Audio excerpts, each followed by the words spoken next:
Hello viewers, তোমাদের বলেছিলাম যে আমি ভাইয়ের বিয়ের তত্ত্ব যে সাজিয়েছি সেটার ভিডিওটা আমার অন্য জায়গায় আছে। তো সেখান থেকে আমি কালেক্ট করে এখন পোস্ট করছি, শেয়ার করছি তোমাদের সঙ্গে। কারণ এত যত্ন সহকারে যতটা সম্ভব নিজে যতটা পেরেছি সাজিয়েছি, এবার সেটা তোমাদের সঙ্গে শেয়ার না করলে কী করে হয়।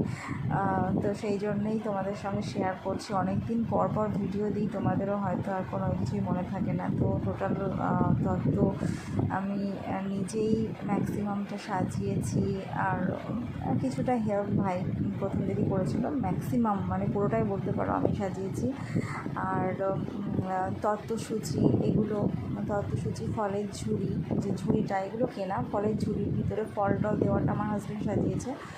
আর বাকি যত দেখতে পাচ্ছ সমস্তটাই এগুলো আমি সাজিয়েছি।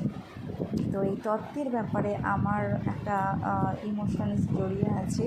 সেটা হলো এটা হচ্ছে আমার বিয়ের সময়, ভাইয়ের বিয়ের মোটামুটি 9 বছর আগে আমার বিয়ে হয়েছে। তো তখন তত্ত্বের ব্যাপারে আমার অভিজ্ঞতা ছিল না সেরকম।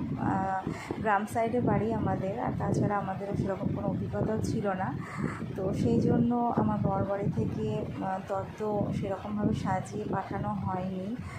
আর তার জন্য আজও আমাকে শ্বশুরবাড়ি থেকে তো বিভিন্ন রকমভাবে কথা শোনানো হয়, আর হয়তো সারা জীবন শুনতে হবে, কোনো না কোনো পারপাসে শুনতেই হবে।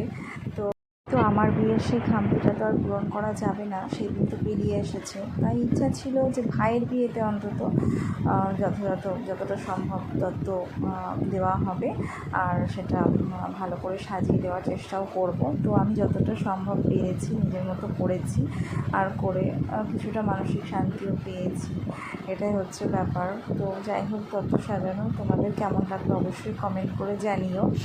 কিছু তত্ত্ব ডালা তখনও বাকি ছিল সাজানো, সেটা পরবর্তীতে মাছের ডালা, মিষ্টির ডালা এগুলো তো পরবর্তীতে সাজানো হয়েছে।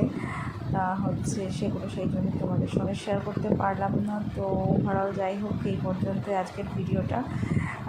মনের কিছু কষ্টের কথাও তোমাদের সঙ্গে শেয়ার করলাম। তো ভিডিওটা কেমন লাগলো অবশ্যই কমেন্ট করে জানিও।